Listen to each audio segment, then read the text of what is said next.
Observamos na sociedade contemporânea uma curiosa contradição que revela as camadas mais profundas de nossos preconceitos inconscientes. Uma jovem pode vestir calças jeans desgastadas, cortar seus cabelos em um estilo masculino, usar camisas largas e botas pesadas, sem que isso cause qualquer estranheza ou questionamento social significativo.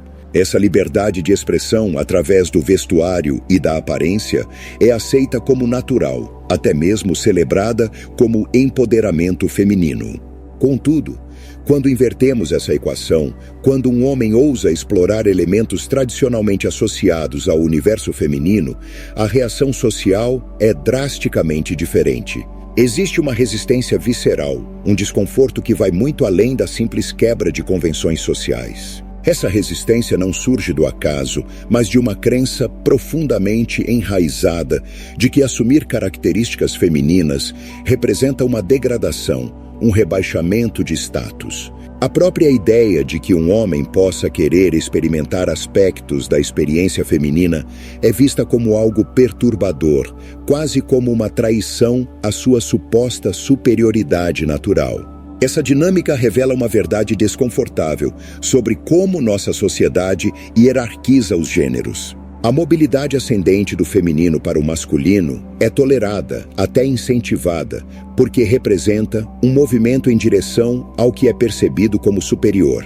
Já o movimento descendente, do masculino para o feminino, é rejeitado porque sugere um abandono voluntário de privilégios, uma escolha pela inferioridade. Mas por trás dessa rejeição social existe algo ainda mais profundo e perturbador. Uma curiosidade secreta, uma fascinação reprimida com a experiência do outro. Quantos homens, em seus momentos mais íntimos e honestos, não se perguntaram como seria experimentar o mundo através de uma perspectiva feminina? Como seria sentir a vida através de um corpo diferente, de uma socialização distinta, de expectativas e pressões completamente outras? Essa curiosidade existe, mas é sistematicamente negada, reprimida, transformada em tabu, porque sua expressão ameaçaria as estruturas de poder que dependem da manutenção de fronteiras rígidas entre os gêneros. A tradição filosófica ocidental, por mais de 2 milênios, construiu um edifício intelectual monumental que sistematicamente excluiu, distorceu ou minimizou a experiência feminina. Essa exclusão não foi acidental nem incidental, mas estrutural e deliberada. Desde os primórdios do pensamento sistemático, os grandes arquitetos da filosofia erigiram suas teorias sobre fundações que consideravam o masculino como universal e o feminino como particular, derivativo, secundário. Platão, o fundador da tradição idealista ocidental, imaginou um mundo de formas perfeitas, eternas e imutáveis, mas para alcançar essa perfeição conceptual foi necessário remover o corpo, a materialidade, tudo aquilo que era tradicionalmente associado ao feminino. Seu reino das ideias era um espaço purificado, livre das contaminações da carne, das emoções, dos ciclos naturais que ele percebia como obstáculos ao conhecimento verdadeiro. Arthur Schopenhauer, com sua característica falta de sutileza, declarou abertamente a inferioridade intelectual das mulheres, sem jamais se dar ao trabalho de investigar o que elas realmente pensavam sobre si mesmas ou sobre o mundo. Sua filosofia, embora brilhante em muitos aspectos, carregava essa cegueira fundamental que o impedia de reconhecer a complexidade e a profundidade da experiência feminina.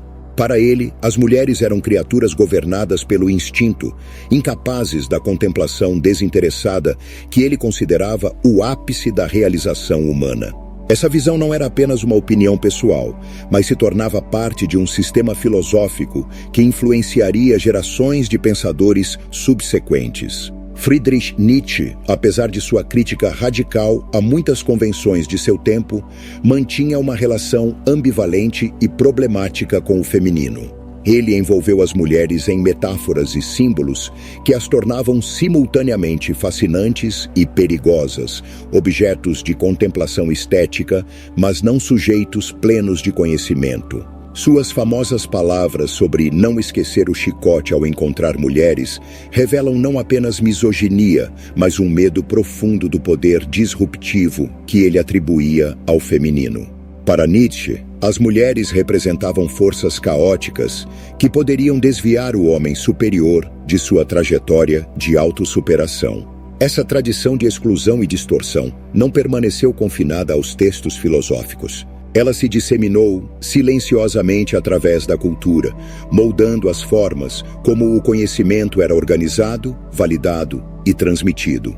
Estabeleceu-se uma hierarquia epistêmica, onde certas formas de linguagem pareciam mais credíveis que outras, onde determinados tipos de emoção podiam permanecer visíveis, sem despertar suspeitas, onde a serenidade se tornou medida de autoridade intelectual. Essa estrutura criou um padrão onde o distanciamento emocional era confundido com objetividade, onde a capacidade de permanecer impassível diante do sofrimento humano era tratada como virtude intelectual. Os efeitos dessa estruturação do pensamento ainda são visíveis em nossas interações cotidianas. Observamos como as pessoas inconscientemente alteram seu tom de voz em reuniões profissionais, como certas vozes, instintivamente, se tornam mais graves para soar mais autoritárias, como a reatividade emocional é sistematicamente desvalorizada em contextos onde se espera seriedade intelectual. Essa não é sempre uma regra explícita, mas funciona como uma atmosfera, um conjunto de expectativas não verbalizadas que moldam comportamentos e julgamentos.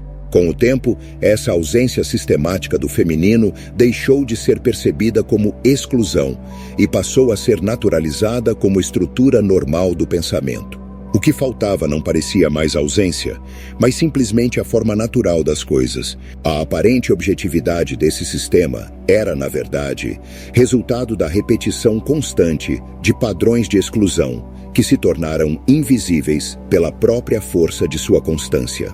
O que parecia ordem era, fundamentalmente, silêncio sistematizado, uma quietude imposta que se disfarçava de neutralidade. Sigmund Freud, apesar de sua revolução na compreensão da psique humana, perpetuou muitos desses padrões de exclusão através de sua abordagem clínica da experiência feminina. Ele famously descreveu a mente feminina como um continente escuro, uma metáfora que revelava mais sobre suas próprias limitações conceituais do que sobre a realidade psicológica das mulheres. Freud não abordou a experiência feminina como algo a ser compreendido em seus próprios termos, mas como um enigma a ser decodificado através de suas categorias teóricas pré-estabelecidas. No universo freudiano, a anatomia se tornava destino e a ausência de certos órgãos se transformava em ausência de certas capacidades psíquicas. Essa abordagem reducionista transformou a complexidade da experiência feminina em uma série de diagnósticos e deficiências teóricas. Quando uma mulher expressava desconforto, isso se tornava sintoma de histeria. Quando ela permanecia silenciosa, isso era interpretado como repressão. Quando demonstrava raiva, isso era categorizado como instabilidade emocional. O vocabulário freudiano criou um sistema onde a experiência feminina nunca podia ser tomada pelo valor de face, mas sempre precisava ser traduzida através de uma lente que a patologizava ou a diminuía. Carl Jung, embora tenha desenvolvido conceitos mais sofisticados sobre a psique feminina, através de sua teoria do anima, ainda operava dentro de uma estrutura onde o feminino era primariamente definido em relação ao masculino. Mesmo quando Jung reconhecia qualidades positivas no feminino, intuição, criatividade, sabedoria emocional, essas qualidades eram frequentemente apresentadas como complementares ao masculino, não como formas independentes e completas de ser no mundo. A rejeição filosófica do feminino não era apenas uma questão de exclusão social ou preconceito cultural, mas representava uma forma de defesa psicológica contra aspectos da experiência humana que ameaçavam a ilusão de controle racional. Os filósofos que sistematicamente excluíam o feminino não estavam apenas rejeitando as mulheres como sujeitos pensantes, mas estavam rejeitando dimensões de si mesmos que consideravam perigosas ou desestabilizadoras. O que não podia ser explicado em termos lineares, o que parecia excessivamente vivo para ser controlado, o que trazia vulnerabilidade ou ambiguidade emocional, tudo isso precisava ser mantido à distância para preservar a arquitetura de seus sistemas teóricos. Essa divisão interna ainda é perceptível na forma como muitas pessoas conseguem falar fluentemente sobre ideias abstratas, mas perdem o equilíbrio quando questionadas sobre seus sentimentos pessoais. A certeza intelectual é celebrada enquanto a ambivalência emocional é vista como fraqueza. Qualquer coisa que pareça exposta ou emocionalmente carregada ainda precisa justificar sua relevância em contextos considerados sérios. Durante séculos, a filosofia ocidental foi construída sobre a premissa não declarada de que o papel de falar, nomear e definir a realidade pertencia exclusivamente aos homens. Eles construíram as estruturas conceituais, estabeleceram as metodologias, decidiram quais perguntas mereciam atenção e quem tinha autoridade para respondê-las. O feminino era incluído apenas nas formas que eles podiam controlar, como objeto de estudo, como símbolo, como metáfora, como problema a ser resolvido. Todo o resto era sistematicamente editado, não de forma agressiva ou óbvia, mas de maneira completa e silenciosa. A autoridade epistêmica, o poder fundamental de determinar o que conta como conhecimento válido, foi filtrada através de uma única perspectiva. A lógica era respeitada quando assumia certas formas específicas. A emoção era considerada válida apenas quando confirmava sistemas já estabelecidos. A experiência vivida, quando vinha de mulheres, era rotulada como subjetiva, menos rigorosa, menos relevante para a construção do conhecimento universal. Mesmo hoje, os rastros dessa estrutura permanecem visíveis. Algumas vozes ainda são apresentadas com disclaimers implícitos. Certas formas de conhecimento são automaticamente classificadas como emocionais e, portanto, menos confiáveis. A linguagem da análise abstrata frequentemente recebe prioridade sobre a linguagem da experiência concreta, especialmente quando o tema é a condição feminina.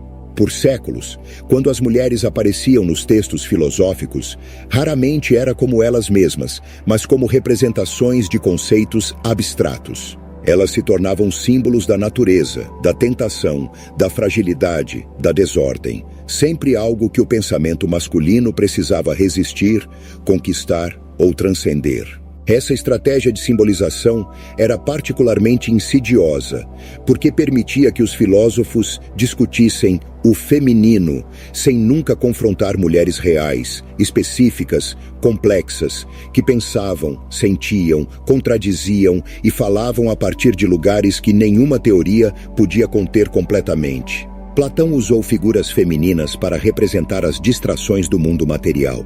Schopenhauer as empregou para explicar a fraqueza da vontade. Nietzsche as posicionou como símbolos do caos criativo. Freud as mapeou como territórios de ausência psíquica. Nenhum deles perguntou como as mulheres se compreendiam. Em vez disso, perguntaram o que elas significavam para seus sistemas teóricos. Cada vez que faziam isso, moldavam a imagem feminina para se ajustar à arquitetura de seus pensamentos. Essa tendência de transformar pessoas em conceitos não é exclusiva da filosofia formal, mas permeia a linguagem cotidiana. Frequentemente descrevemos mulheres mais do que as citamos diretamente. Discutimos o que elas representam em vez de perguntar o que estão dizendo. Usamos categorias como energia feminina ou natureza emocional como se explicassem algo universal, quando, na verdade, achatam tudo que não se encaixa em moldes pré-determinados. A transformação começou não com uma grande correção sistemática, mas com uma série de fraturas e hesitações no edifício filosófico tradicionalmente uniforme.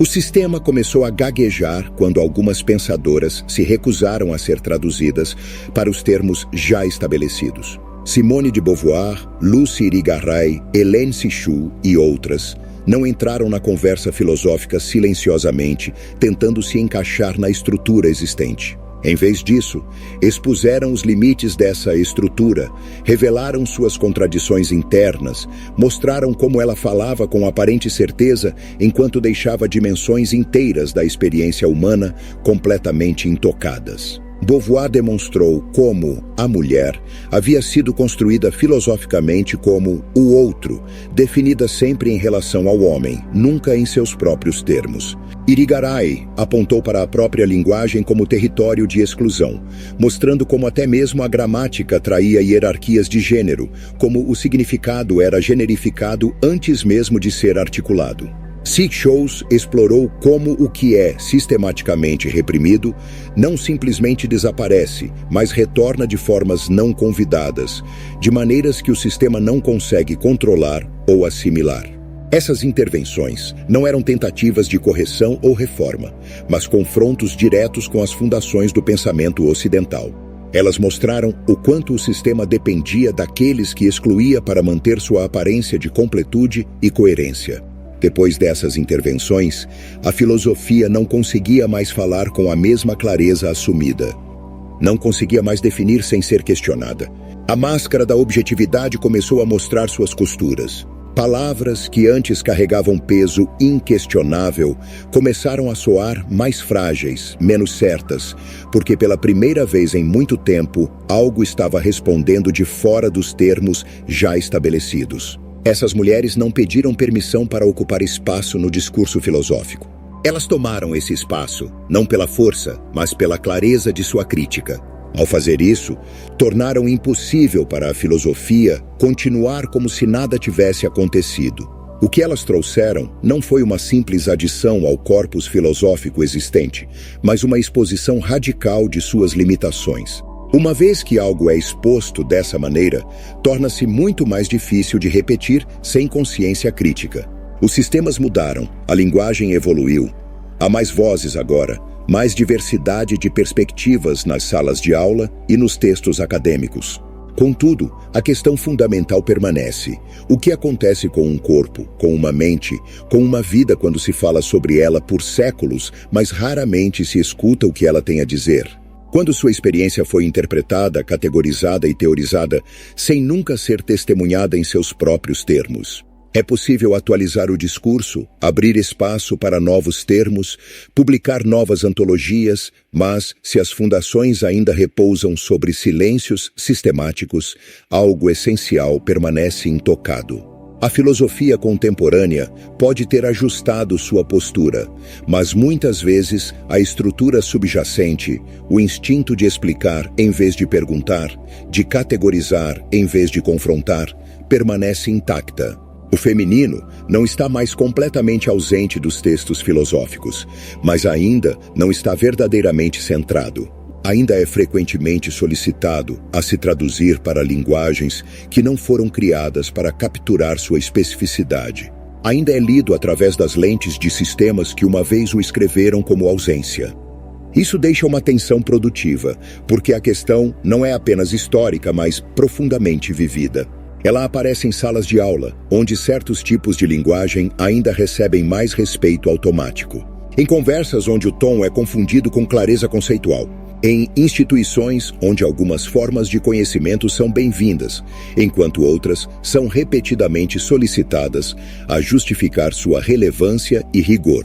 O que significaria tratar o feminino não como símbolo, não como conceito a ser integrado, não como interrupção a ser gerenciada, mas como fonte de conhecimento. Não como desafio ao pensamento estabelecido, mas como forma de pensamento em si mesma. Não como algo que precisa se encaixar na filosofia existente, mas como algo que pode fundamentalmente remodelar o que entendemos por filosofia.